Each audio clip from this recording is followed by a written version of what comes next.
In fact, it's a fairly busy day in the hotel, I can tell you, with the being here, and I'll talk more about that shortly. Here's a nice entry area room.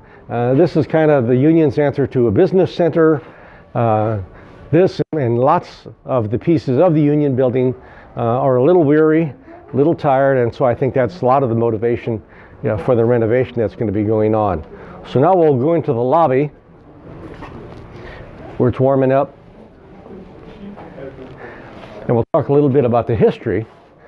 In the lobby area of the Union building, standing next to this beautiful grandfather clock, a gift from the class of 1929, which is the year the Union Club opened, and so it's in great shape. It's either been renovated several times or maybe it was given much later on.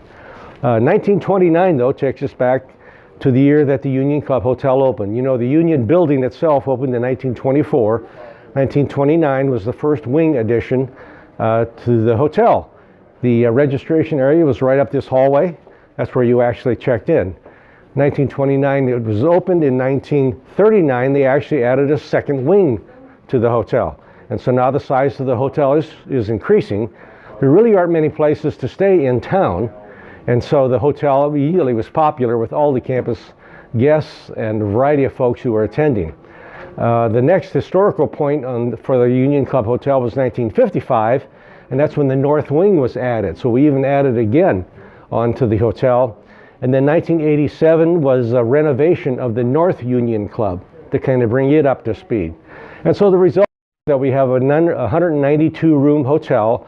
Actually, the largest hotel in town is right here in the Union Club area. I remember the 1987 opening of the North Union Club, in that they refreshed the rooms. That's when they actually added the portico outside with the drive-in area. Originally registration was up here. You got your key and walked back into the room. And so 1987, as we reopened, Dr. Fred Ford, who was our Executive Vice President and Treasurer, had all of his senior management staff and their spouses spend the night over here. So we all came over and had a wonderful dinner up in the anniversary drawing room and spent the night here. Great way to kind of spread the word about this wonderful facility and all the things that go on in this facility. And so as we think about the facility and the folks that have been here, we can start thinking about the size of the place. It's 192 rooms. They have a staff of probably around 35, 36 or so, about 3 dozen total staff members. About a third of those are the front of the house operation and administrative, and all the others actually are in housekeeping. So 192 room hotel, that's a lot of linen changeover, and so they have an extensive laundry here within the facility. It's a large operation. But as hotels have changed over the years, and now we've gotten into fitness centers and business centers and all those sorts of things, it has changed.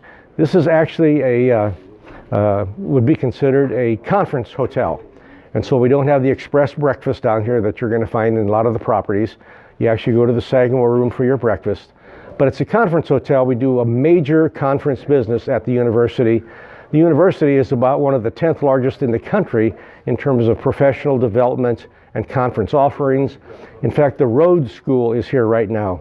The Rhodes School actually is celebrating their 105th year. So that goes way back to the early 1900s, when it was originally started by folks in civil engineering to study good roads. They wanted to start making good roads, but of course that's evolved to today, where we have highways, we have roundabouts, don't you know? We have landscapes and streetscapes and pedestrian areas and bicycle lanes, and not to mention the materials. It's morphed into airport runways, and so this is a national as well as state, as well as a local offering every year that they have here, and Road School is going on right now. And so we're fully occupied once again. In fact, the occupancy rate here is as high as many of the occupancy rates in town also. Which gets us really to the guests that stay here. Who are the guests that stay here on a regular basis? Well, it's the campus visitors, it's prospective students, perhaps who've been here, but it's the recruiters that are coming in. We now are in the wedding business, and so wedding receptions. Ever since the university changed its alcohol policy in 1997 or so, I think the union went from hosting about 12 wedding receptions a year to over 100. So now you can have a Purdue wedding up in our ballrooms. Purdue Pete shows up and has the first dance with the bride. You can have a ride in the Boilermaker Special. Everybody gets dropped off, and everybody stays in the same building. It's just a beautiful setting for that. So you might think about that, you know, in the future. So probably the most favorite guest that they've had here over the years was Steve and Jane Bearing. The Bearings lived in Westwood, out on the west side of campus, but the facility was going to be renovated, and so they needed a place to stay for about 6 months. So Steve and Jane actually stayed up on the second floor in one of the suites and just loved it here, and the staff loved them. They knew the staff by name, and ever since then they call them by first names. The Bearings fell in love with the Union building, which is why it encouraged a lot of renovation. So all of our stained glass windows that had to be replaced got funding. All of our restrooms that needed to be upgraded got funding, don't you know? So we all love Dr. Bearing, one of our favorite guests at that particular time. So just a wide variety of folks have stayed here, to include some famous people. And so if you think back to the 30s and 40s and 50s and the Victory varieties, V squared, as some of you know it. And so we had Bob Hope coming in, and Jack Benny, and Itzhak Perlman, and the Kingston Trio, and all these different folks all stayed in the building. There was no place else to stay, as did football teams. So whenever the visiting football team, to include those nasty fighting Irish, whenever they would come, they would actually stay here. And of course that required extra security and all that sort of thing. But all the football, as well as basketball, would actually stay here. Eventually though, 80s, 90s, the early 2000s, lots of properties in town, and so that all changed, of course. But then we actually had some of the Purdue football teams stay here. And so that goes back to the Joe Tiller era, the Danny Hope era, Fred Akers, Jim Coletto. The football teams stay here on the Friday night before the game, so they could all have their team meetings and get motivated. Saturday, walk over to the football games, all in the Union Hotel. Just a beautiful facility for all those kinds of things that were going on. I mentioned a lot of the celebrity folks who were here. Phyllis Eisenberger, some of you know that name. She was on our housekeeping staff. She had an autograph book, and she got autographs of most of all those folks. And speaking of Phyllis and the staff, I have to start mentioning some names. Jerry Day managed the place for many, many years.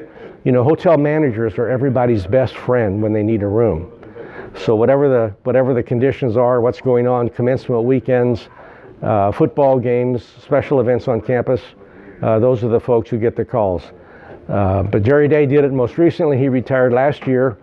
He did it along with Mel Hughes for many years. Before that, Dale McHenry, along with Jack O'Haver, were quite involved with that. Before that, Jack Smalley.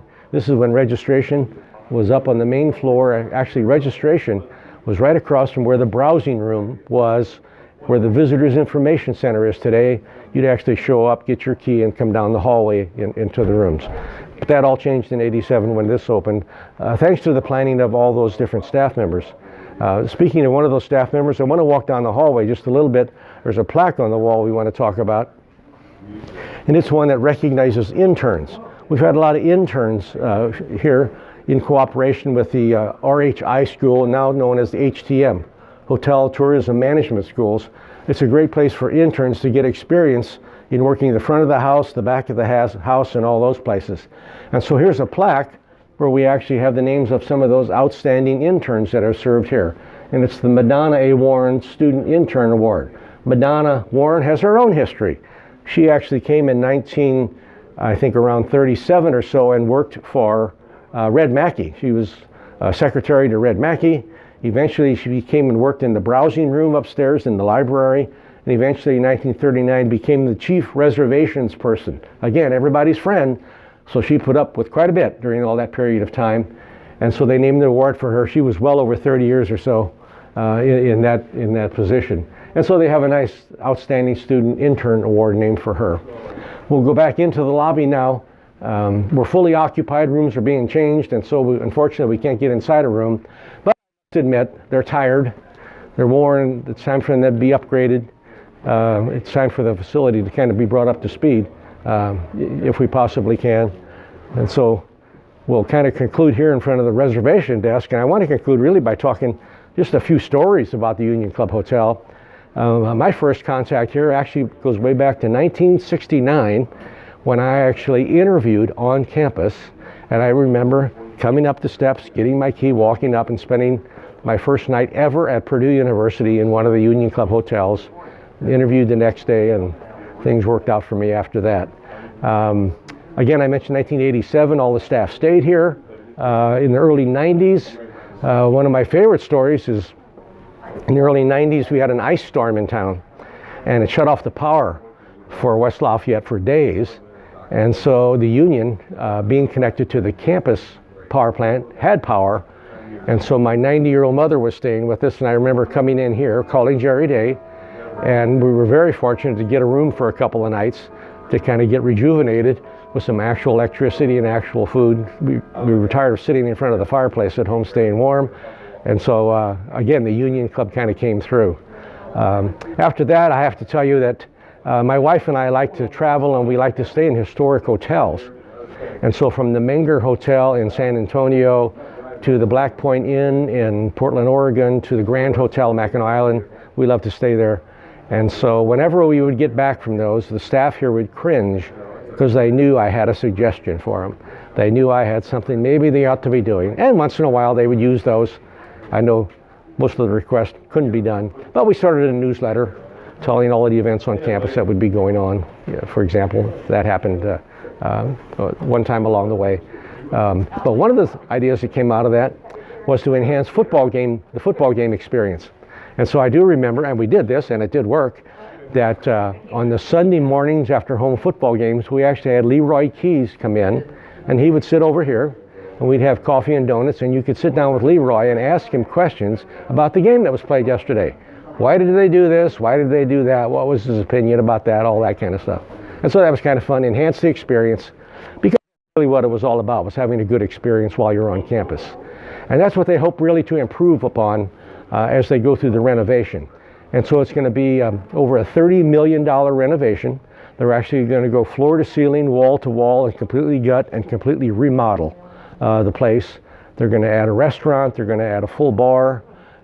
So it'll really be brought up to speed with expectations of hotel attendees these days. In fact, let me read you exactly what they say.